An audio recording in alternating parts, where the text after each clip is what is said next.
بسم الله الرحمن الرحیم. د کورلډرا X7 یو څو ویډیوز په پښتو لینګویج کې ریکارډ کوم. یو څو مرګرو دا خواهش کړی دی چې موږ ته د کورلډرا څو ویډیوز په پښتو کې هم تیار کړه.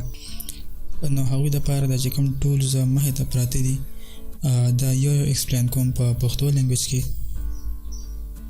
کوشش کوم چې بهتر انداز سره ایکسپلین شي، ټایم هم لږ واخلي او کار هم پکې بهترین شي. نو دا ټولز هغه ټولز مخې ته ایښودل شوي دي بای ډیفالت چې کوم موږ په ډاکومنټس کې زیاتره استعمالیږي. نور ټولز په دې کې دننه نور هم پراته دي. څنګه تاسو کتلی شئ دې کې بعض ټول سره ریلیټډ نور ټولز په دې کې پراته دي. زیاتره موږ سره چې کوم بیا استعمالیږي، فار ایگزامپل موږ بینر جوړو یا وزټینګ کارت جوړو یا فیسبوک دپاره یا یوټیوب دپاره تمنیل یا بل داسې څه کور جوړو. نو هغې کې موږ سره دا ټولز چې کوم مخې ته پراته دي نو د دې بس استعمال سره هغه کار موږ سرته رسولی شو. نور که بیا ډیپ ډیزاینینګ موږ کوو نو بیا هغې کې دا ټولز هم استعمالیږي. سټارټ اخلم د وړومبي ټول پیک ټول په نوم باندې چې موږ سره وړومبي ټول کوم پروت دی په کورلډرا کې. د دې ټول په مدد سره به موږ څه کوو، یو ابجیکټ به موږ د یو ځای نه بل ځای ته موو کوو. فار ایگزامپل دا ما سره ابجیکټس پراته دي، زه د دې نه منځ نه یو ابجیکټ وړم یا بل ځای نه وړم. دا ابجیکټ ما دې خوا یوړو یا دا ابجیکټ ما دې نه لرې کړو یا دلته ابجیکټ ما لرې کړو. بل د دې کار سلیکشن هم کول دی. که زه وغواړم چې زه دومره ایریا سلیکټ کړم کولی شم، که دومره ایریا سلیکټ کول پکار دي، څومره سلیکشن پکار دی، دا ټول سلیکشن پکار دی او دې څه مختلف پروسس کول دی یا دا ډیلیټ کول دی یا دا ټول سلیکشن نه بعد یو ځای نه بل ځای ته وړل دی، کوم هغه د موف ټول کار شو. نو دا قسمه کار د دې ټول کیدی شي. دې کې بیا دننه یو بل ټول پروت دی، پری هینډ.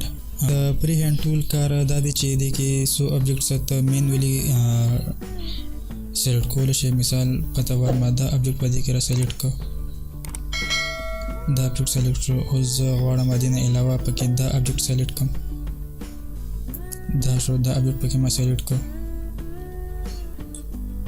نو اوس که زه وګورم نو ما صرف دا دوه ابجیکټ سلیکټ شو. اوس چې دا کوم ما دا دوه ابجیکټس د دې نه موو کړل دا پری هینډ ټول سره، هغه زه په نارملی پیک ټول سره هم کولی شم دا ابجیکټ شو شفټ په ونیسم او دا ابجیکټ شو نو دا زه دې ځای نه وړلی شم یا هر یو چې کوم ابجیکټ دی هغه زه وړلی شم. او بعضې کیسز داسې راځي چې په هغه کې به بیا د پری هینډ پیک ټول استعمال لازم شي، هغه بیا د شفټ سره کار نه ورکوي. پیک ټول نه بعد دویم ټول شیپ ټول دی، د هغې شارټ کټ F10 دی. دې ټول په مدد سره څه کېږي، دې سره دا کېږي چې یو ابجیکټ لته مختلف قسم شیپ ورکوي. د یو شیپ نه د خپل مرضي مطابق شیپ جوړول غواړم، هغه به زه په شیپ ټول سره کوم. هغې دپاره به زه شیپ ټول سلیکټ کړم. څنګه چې تاسو کتل شیپ ټول سلیکټ کېدو سره دا چې کوم کورنرز تاسو لیدل ډاټس پیدا شو په دې کې. دغه ډاټس که زه موف کړم نو دا ابجیکټ ما سره سرکل ته کنورټ کېږي یا معمولی شان زه چینجز پکې کوم یا زیات پکې کوم، څومره مقدار ریکوایر دی هغې مطابق. یا دې کې یو دوه درې نور شیپس هم کېدی شي، فار ایگزامپل دا شو پکې یا دا شو پکې. دا که زه ډیپر بوزم هم کېږي، دغه شان دا دی. نو دا په دې کې څو آپشنز مزید پرته دي.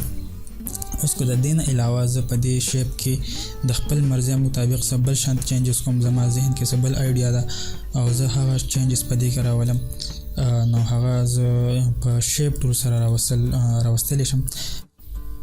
فار ایگزامپل زه وغواړم چې زه دې په دې خپل شیپ نه داسې قسم شیپ راولم څنګه چې دا کارف انداز کې راتاو شوی دی. داسې دې دپاره به فرسټ اف آل تاسو دا ابجیکټ کم ابجیکټ تاسو شیپ ټول په مدد سره چینجز کول غواړئ، هغه به تاسو اول کرف ته کنورټ کې کنټرول کې مو د هغې شارټ کټ دی رایټ کلیک سره هم دا آپشن تاسو ته مخې ته راتلی شي. دا ما کرف ته کنورټ شو. اوس زه په دې کې داسې قسمه چینجز کول غواړم.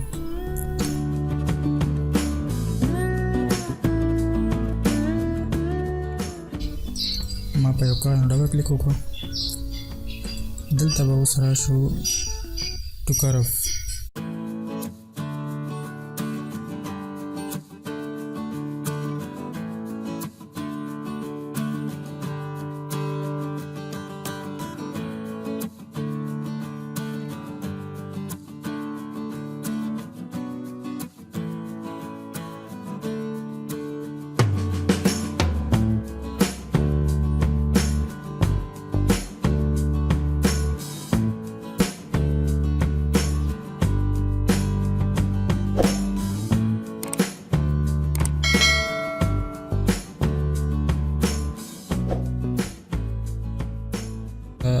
اگزامپل دینه یو کاپي واخیستل شي.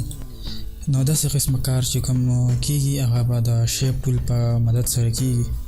شیپ ټول کې انسایډ بیا دا نور آپشنز پراته دي، دا بیا بعد کې ایکسپلین کوو.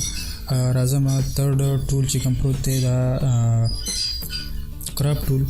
د کراپ ټول څنګه چې نوم نه ظاهره ده چې د دې کار به کراپینګ وي، یو آبجیکټ، یو شیپ، یو پکچر، یو جی پی جی وغیره هغه به په دې باندې کراپ کیږي. فار ایگزامپل مثلا دا یو آبجیکټ دی، فرست اف ال به زه آبجیکټ سلیکټ کوم، کوم آبجیکټ زه کراپ کوم هغه به زه فرست سلیکشن اخلم، د هغې سلیکټ کوم. به دا آبجیکټ ما سلیکټ کړ، زه دې نه لږ شانتې حصه اخلم. فار ایگزامپل ما دا حصه پکار ده، نور حصه زما نه ده پکار، یا دا حصه زما پکار ده، هغه حصه نه ده پکار، کومه حصه زما پکار ده هغه زه په دې ایریا کې شامل کم. دا حصه راکټ شوه. فار ایگزامپل ما دا پکچر واخیسته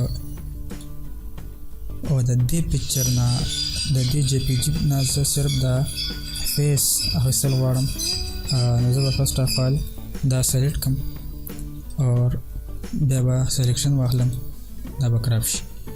که چیرې زه سلیکشن نه اخلم اور زه ډایرکټلی د کراپ ټول استعمال کوم، نو تاسو وګورئ زما ټول ډاکومنټس په دغه شانتې کې غایب شي، صرف دغه ایریا به ماته پاتې شي کوم چې ما سلیکټ کړې ده داسې.